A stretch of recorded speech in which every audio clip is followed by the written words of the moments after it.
Hai, ketemu lagi dengan saya Rita Megawati. Seperti biasa kita ada di acara PDKT, Podcast Dokter Kesehatan Terpercaya bersama dengan Rumah Sakit Umum Bella Bekasi. Nah, bicara tentang apa nih hari ini? Pastinya something yang menarik banget buat kita semua. Pertama-tama, sebenarnya kalau kita bicara soal keluarga, udah pasti semua orang concern sama yang namanya anak. Saya juga ibu rumah tangga. Saya juga sangat concern sama anak-anak saya. Dan kalau kita bicara anak-anak, dari mulai lahirnya sampai kemudian tumbuh dewasa, tetap ya di mata orang tua anak-anak itu selalu bertumbuh, berkembang, dan tetap menjadi anaknya. Jadi mau gimana pun tumbuh kembang anak pasti jadi prioritas bagi orang tua. Nah sekarang saya lagi ditemani sama dokter spesialis anak, yaitu Dr. Budi Santoso Aji, spesialis anak yang berada dan praktek tentunya di Rumah Sakit Umum Bella Bekasi. Kita mau tanya-tanya langsung sama ahlinya, saya sapa dulu dokternya. Halo dok, apa kabar? Halo juga. Nih dokter udah senyumnya aja udah. Nih sahabat Bella pokoknya kalau mau cari dokter yang senyum selalu dan bersahabat seperti ini ya udah langsung cari aja ya dok. Pastinya udah spesialis anak, sering banget ketemu ibu dan anak dan bapak dan anak ya. Ya, begitulah. Semuanya ngerepotin gak sih dok jadi dokter anak? Ya sebenarnya dibilang repot, ya repot sih. Tapi ya memang karena kita menyenangkan sudah ya? menjiwai dan memang kita sudah menjalani bidang ini selama beberapa tahun. Ya tentunya memang semua problema yang kita tanganin ya memang sudah biasa, sudah kita hadapin. Banyak banget aspek tentang anak yang bisa banget digali ya dok. Betul. Nah sebelumnya saya mau kenalin diri nih sama dokter. Tadi kan saya udah baca nih namanya sahabat Bella, Dr. Budi Santoso Aji, spesialis A-nya saya udah tahu anak. Tapi CIMI-nya itu apa dok? Oke, sahabat Bella, CIMI biar kamu semua nggak penasaran. Iya. CIMI itu adalah singkatan Certified Infant Massage Instructor. Jadi sebenarnya itu adalah sertifikasi untuk para instruktur pelatihan pijat bayi untuk orang tua. Jadi saat itu memang saya juga dilatih untuk bisa menjadi instruktur yang bisa mengajarkan orang tua supaya bisa memijat bayi sendiri. Oh, emang bayi perlu dipijat ya dok? Harus ya? Oh jelas. Oh. Jadi bayi itu memang pada saat dipijat itu tentunya pasti akan menstimulasi motorik kasar daripada bayi tersebut. Itu yang pertama. Dan juga diharapkan dengan stimulasi yang berkesinambungan, motorik kasar tersebut tumbuh dan juga diikuti dengan motorik halus daripada bayi tersebut. Nah, tunggu. Sebelum kita masuk lebih detail nih sahabat Bella biar nggak bingung nih. Karena kita tadi bicara soal tumbuh kembang anak. Kalau bicara soal tumbuh kembang anak, sebenarnya apa sih dok yang dimaksud dengan tumbuh kembang anak sendiri? Itu maksudnya apakah setiap anak yang baru lahir proses bertumbuhnya itu yang kita sebut dengan tumbuh kembang anak? Terus sebenarnya apa aja yang perlu diperhatikan untuk membuat tumbuh kembang anak itu menjadi optimal? Oke. Tumbuh kembang anak. Tumbuh kembang anak ini sebenarnya adalah dua bagian yang terpisah yang memang kita tidak bisa pisah-pisahkan. Jadi itu menjadi satu kesatuan. Tumbuh atau pertumbuhan itu sebenarnya kita bisa lihat dari berat badan, kemudian dari tinggi atau panjang badan, pertambahan lingkar kepala maupun lingkar lengan kiri atas. Nah itu kita selalu ambil patokan seperti itu. Sorry dokter, tadi sebut lengan kiri atas? Lingkar lengan kiri atas. Oh. Jadi itu juga salah satu parameter kita untuk melihat pertumbuhan sesuai tidak ya dengan gizi yang dimiliki oleh anak tersebut. Nah, kalau perkembangan itu memang melibatkan banyak hal dan memang itu bisa dilihat dari perkembangan dari fungsi ototnya sendiri, kemudian bagaimana si bayi atau si anak tersebut bisa beradaptasi dengan berbagai macam faktor-faktor dari keluarganya, dari lingkungan di luar keluarganya. Nah, dan bagaimana anak tersebut merespon itu semua. Respon, betul. Gitu.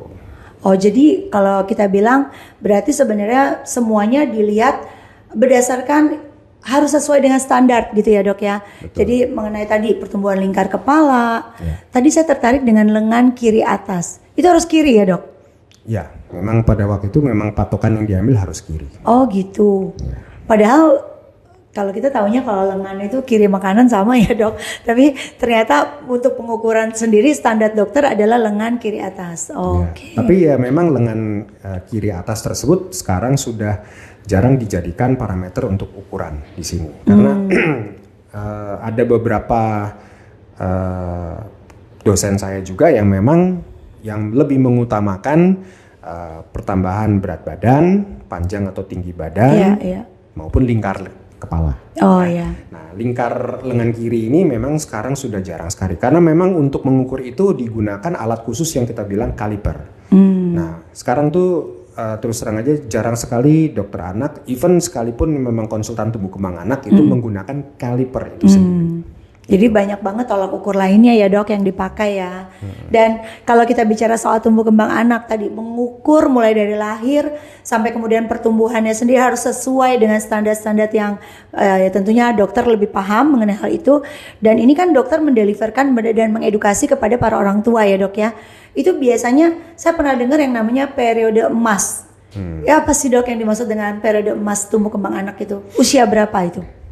Nah, kalau periode emas sih tentunya kalau kita lihat dalam 6 tahun pertama. Kenapa? Karena itu memang sebenarnya diawali dari pembentukan janin hingga saat dia memang tumbuh sebagai anak itu memang diakhiri juga dengan pembentukan karakter. Ya, tapi kalau kita bicara soal periode emas yang sebenarnya memang yang ditekankan oleh kita dari sektor tumbuh kembang anak adalah 1000 hari pertama kehidupan anak. 1000 hari berarti 3 tahun kurang lebih? Bukan. Salah ya? Jadi 1000 hari itu sebenarnya memang terhitung dari pertama kali janin terbentuk. Nah itu kan kurang lebih sekitar 9 bulan 10 hari. Ditambah lagi 2 tahun. Jadi kalau kita bilang sebenarnya pada waktu si bayi itu keluar menghadap ke dunia, ya, 2 tahun pertamalah yang paling krusial di situ. Nah, di sini yang terkenal adalah plastisitas otak, di mana anak tersebut akan berkembang sesuai dengan stimulasi yang diberikan dan adaptasi daripada anak tersebut cepat sekali. Gitu. Nah, yang kita sering kali lupakan adalah 9 bulan 10 hari pertama itu pada waktu memang sel telur ketemu dengan sel sperma dan sudah terbentuk fetus atau janin. Nah, itu yang kita nggak hitung. Itu sebenarnya memang 9 bulan 10 hari pertama itu janin itu menerima berbagai macam stimulasi maupun informasi. Ya, baik dari dalam tubuhnya, dari dalam kandungan maupun dari luar. Dan luar itu memang umumnya dari nutrisi juga, kemudian dari suara orang-orang di sekitarnya dan juga getaran yang memang diterima. Ya, dan bayi itu biasanya merespon itu dengan gerakan-gerakan tertentu yang seringkali yang dirasakan oleh ibunya. Gitu. Makanya berarti di sini kalau orang bilang tumbuh kembang itu juga terkait sama pertumbuhan otak tadi ya dok ya? Betul. Makanya saya pernah dengar tuh kalau misalnya kita bicara tumbuh kembang anak mulai dari janin tadi seperti dokter bilang, mungkin termasuk kayak musik yang diperdengarkan ke bayinya. Cocok. Itu betul banget ya dok ya? Betul. Aduh sayang sekali ya nak ya, anak saya dulu waktu saya hamil saya nggak kasih denger musik dok. Ya sama juga sih sebenarnya, saya juga pernah mengusulkan itu ke istri saya sendiri waktu mengandung. Saya sudah sarankan ya kamu beli aja musik klasik atau apa. Tapi berhubung karena yang bersangkutan lebih senang denger musik gereja, jadi akhirnya yang dia lakukan adalah dia dengerin semua musik gereja ya dari YouTube akhirnya. Ya, tapi kan nggak apa-apa juga ya dok. Artinya pokoknya pasti ada something yang direspon oleh janin dengan cara-cara tertentu karena semua hal yang diterima oleh janin itu mempengaruhi tumbuh kembang otak dan bayinya tersebut. Betul. Gitu ya dok ya. Termasuk nutrisi tadi ya. Makanya betapa pentingnya sahabat Bella juga untuk menjaga nutrisi mulai dari kehamilan sampai kemudian begitu anak lahir periode 2 tahun pertama tadi. Betul.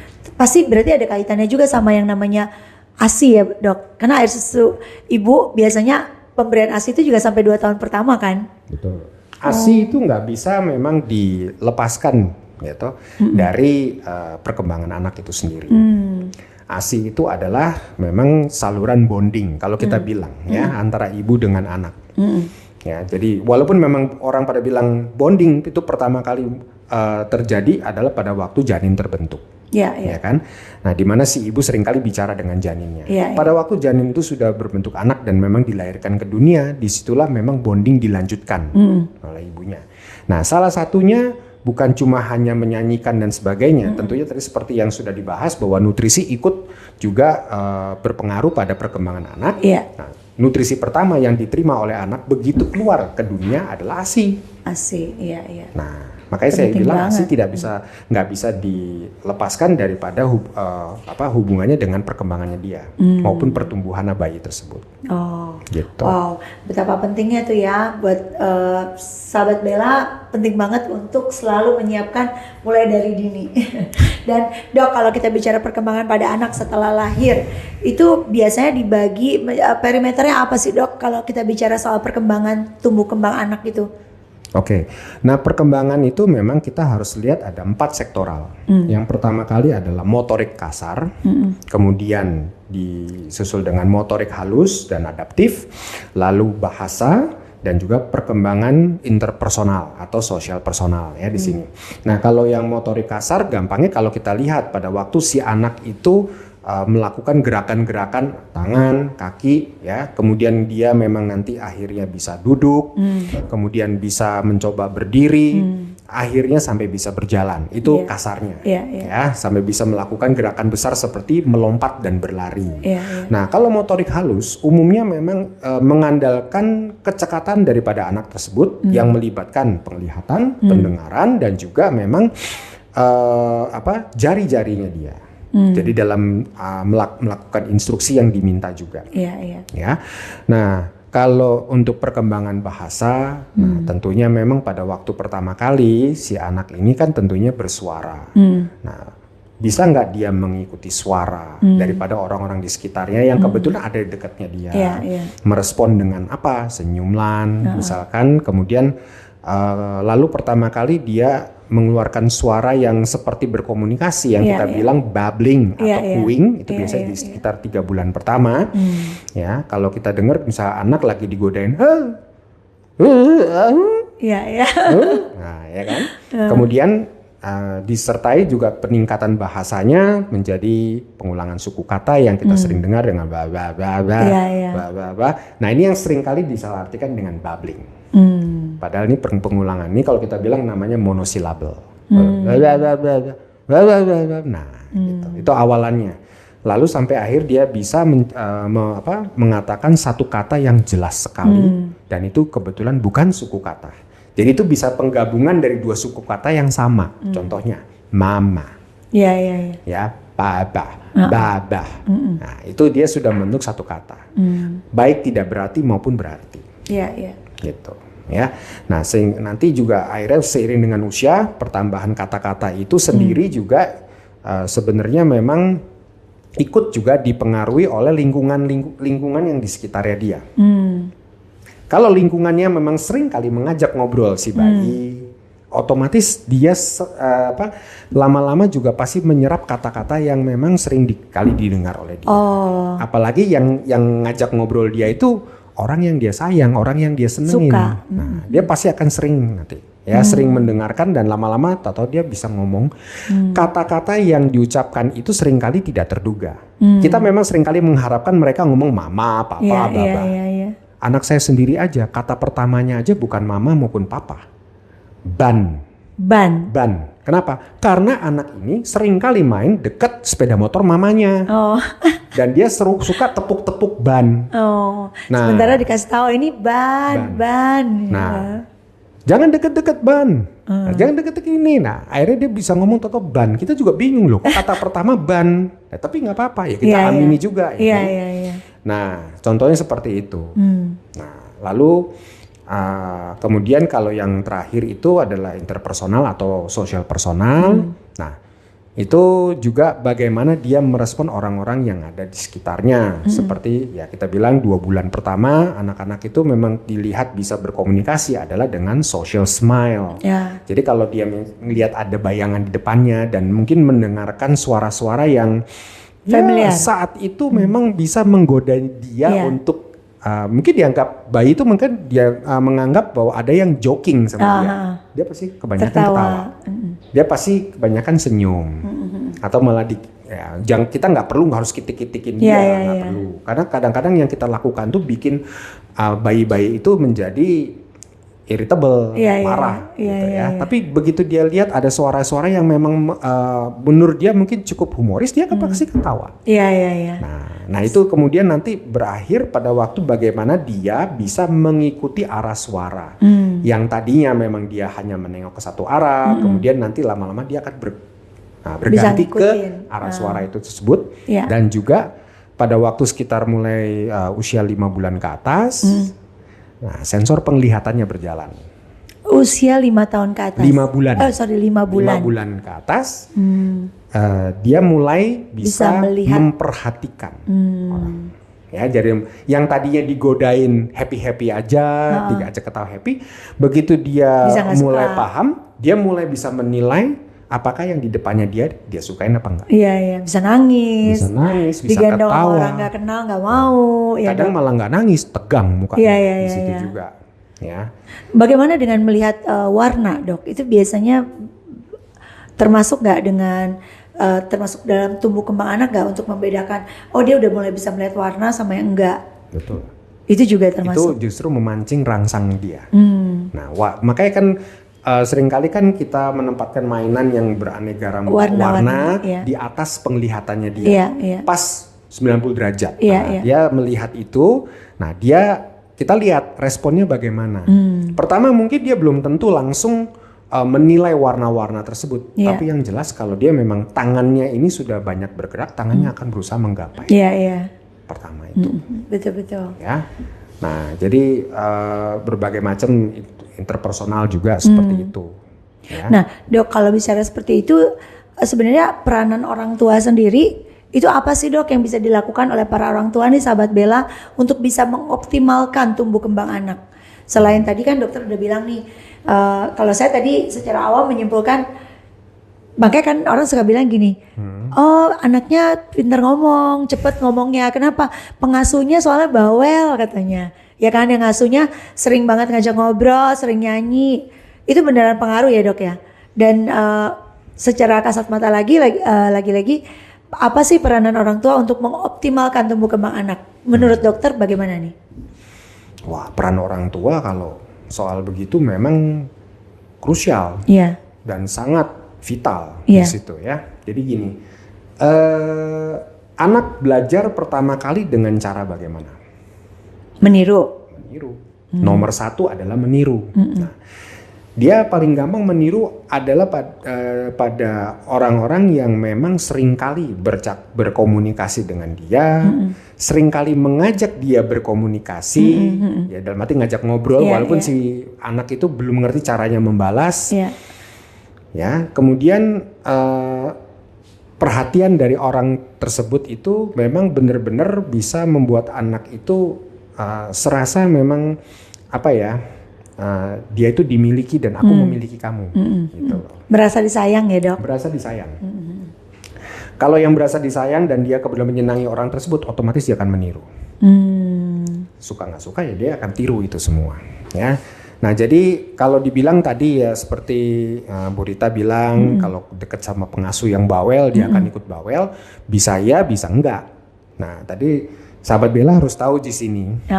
Bisa saja memang bila ada orang yang memang bawel sama dia bisa meniru, tapi bisa juga dia akhirnya menjadi orang yang sangat penurut dan tergantung pada orang yang bawel tersebut. Dia jadi pendiam akhirnya. Setiap kali dia bereaksi, si orang yang bersangkutan ini akan terus ngomong. Dan seperti kayak tidak memberikan jeda sama anak ini. Akhirnya anak tersebut memang akhirnya memilih diam.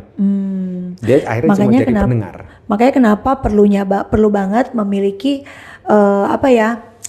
kepekaan untuk melihat sebenarnya reaksi dari anaknya sendiri gimana ya, Dok? Betul sekali. Jadi orang tua juga jangan terlalu mengedepankan dirinya, wataknya gitu. Nah, jadi sebenarnya memang orang tua yang paling yang harus dilakukan pertama kali oleh orang tua ya, kalau dia tahu cara bagaimana dia bisa memantau perkembangan anaknya, menstimulasi adalah mengetahui terlebih dahulu tahap perkembangan anaknya. Itu yang saya selalu sarankan kepada para orang tua. Iya, apa yang tuh, kita Dok? bilang Gimana? milestone. Ya, child milestone. Iya, iya. Nah itu masalahnya orang tua itu jarang sekali mau memantau milestone. Sekalipun memang orang tua diberikan buku imunisasi dari dinas kesehatan yang jelas sekali di situ ada alurnya, nggak ada yang baca, jarang sekali yang baca. Aduh, sekarang kita boleh jelasin nggak sih, Dok, sama sahabat Bella sebenarnya milestone apa aja nih yang perlu diperhatikan sama para sahabat Bella nih untuk tumbuh kembang anak? Nah, jadi kan Anda tahu tadi kan memang kita sudah sebutkan mengenai motorik kasar, motorik halus, bahasa, personal sosial. Itu semua sebenarnya memang sudah ada di buku imunisasi atau buku ibu dan anak yang memang sudah disiapkan oleh dinas kesehatan yang warnanya pink, teman-teman. Tuh. Ya, jadi ayo dibaca sahabat Bella. Ya, tapi itu memang tidak akan diterjemahkan motorik kasar, motorik kalau tidak seperti itu.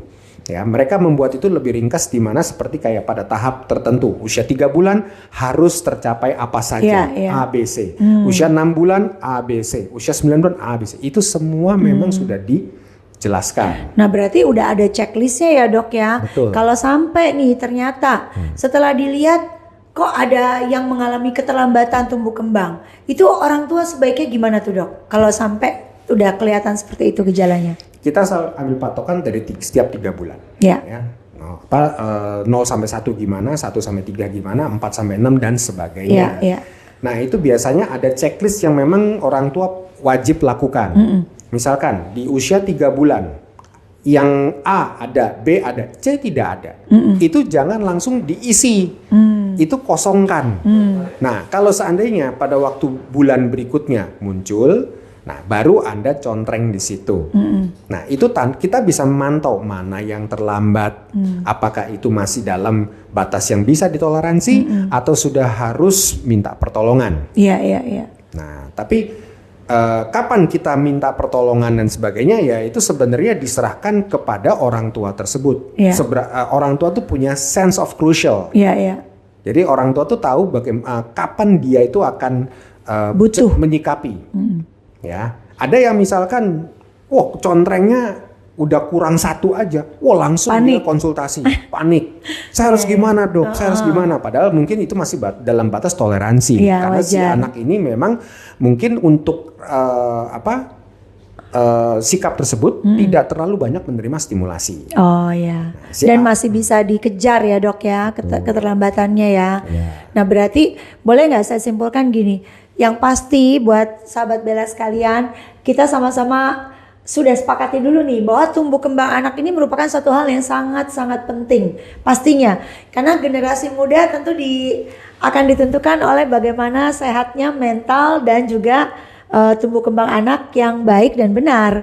Dan untuk itu jangan lupa untuk selalu konsul sama dokter pastinya ya kan, Dok. Yes. Dan dengan demikian pasti sahabat Bella juga tahu banget nih bagaimana caranya Anda memantau. Tadi dokter sudah mengingatkan punya buku warnanya pink. Itu udah siapin sama dinas kesehatan.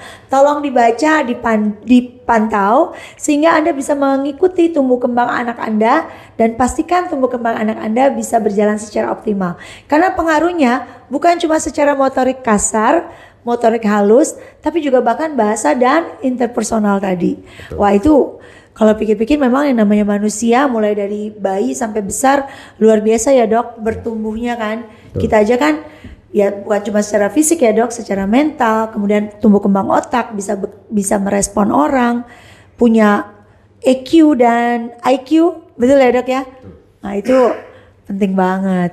Nah, Dok, ini thank you banget nih. Kayaknya kita udah cukup banyak menjelaskan hal tersebut. Nah, sekarang boleh nggak dokter mungkin ada kasih kesimpulan buat sahabat Bella mengenai tumbuh kembang anak dan apa aja yang conclusionnya dari dokter yang perlu diperhatikan? Oke, jadi untuk para orang tua yang memang terutama orang tua yang masih muda dan kebetulan memang sangat akrab dengan sosial media, ya. Ini kesempatan kamu semua juga untuk menggunakan pengetahuan kamu, pengetahuan gadget maupun sosial media untuk mencari tahu informasi yang benar-benar akurat mengenai pertumbuhan dan perkembangan anak kamu. Iya. Ya. Tapi satu hal yang perlu diingat ya, mengetahui dari dunia internet bukan menjadikan kamu menjadi tahu semuanya. Jadi kalau misalkan ada yang memang kamu rasa ragu atau kamu kurang mengerti, ada baiknya memang didiskusikan dengan dokter anak terpercaya kamu maupun konsultan tumbuh kembang anak kamu. Iya. Nah, jadi untuk era zaman sekarang ini ya, justru era yang memang memudahkan banyak hal. Nah, termasuk mencari informasi mengenai perkembangan anak kita. Iya, iya. Nah, ada bagusnya di sini banyaklah kamu semua memang untuk menggali sebanyak mungkin, sedalam mungkin informasi mengenai tumbuh kembang anak. Iya, iya. Banyak yang bisa ditanyakan di sini. Iya. Nah, perkembangan anak tidak hanya meliputi kita bicara mengenai motorik kasar dan halus, personal sosial maupun bahasa. Ya, imunisasi juga ikut masuk dalam perkembangan anak. Oh iya. Dan itu memang di dalam ranah keilmuan sudah dimasukkan dalam kategori pediatri sosial. Ya, jangan lupakan imunisasi juga. Nah, kemudian sekarang untuk perkembangan ya, untuk anak kamu, be there as your parent ya, atau juga be there as your best friend. Tuh, ingat sahabat Bella. Jadi bukan cuma sekedar nikah dan punya anak, tapi perhatikan juga agar anak Anda juga bisa tumbuh kembang secara optimal dan pastinya mendapatkan tadi kasih sayangnya juga optimal, sehingga be there as a parents and be there as a best friend for your kids. Mungkin sebelumnya saya akan mungkin bisa saja saya tutup saja dengan satu hint di mana memang mengenai perkembangan ini ada satu hal yang serius yang saya ingin sampaikan. Teman-teman mungkin juga tahu bahwa Indonesia sudah dianggap sebagai salah satu dari fatherless country di dunia. Namun setelah saya cari juga sumbernya memang belum ada yang membuktikan bahwa Indonesia adalah peringkat ketiga fatherless country di dunia. Namun ini kita harus camkan baik-baik betapa pentingnya peran ayah di dalam perkembangan anaknya, baik itu anak perempuan maupun anak laki-laki. Ya, jangan semua itu dibebankan ke ibunya saja. Ingat teman-teman juga, istri Anda juga itu juga merupakan karyawan, merupakan bisa saja seorang pengusaha dan intinya zaman ini juga bukan zaman dulu di mana istri hanya ngurus rumah dan anak. Ya, saat ini emansipasi wanita itu berkembang sedemikian rupa. Oke. Nah, jadi untuk para ayah tolong juga hadirlah sebagai suami, sebagai ayah, sebagai sahabat anak Anda dan juga sebagai guru yang terbaik, karena Anda itu semua adalah idola daripada anak-anak Anda. Oke, so be there for your children dan hindari dan pokoknya yang penting hindari Indonesia untuk menjadi negara fatherless country yang sebenarnya. Wow. Ini penutup yang fenomenal banget. Karena bener banget loh. Saya sebagai perempuan sangat mengerti banget yang dokter sampaikan. Kita juga pasti para istri sahabat Bella pengen banget dong kalau yang namanya punya keluarga. Kan yang pengen punya anak bukan cuma istrinya. Jadi suaminya juga harus ada ya.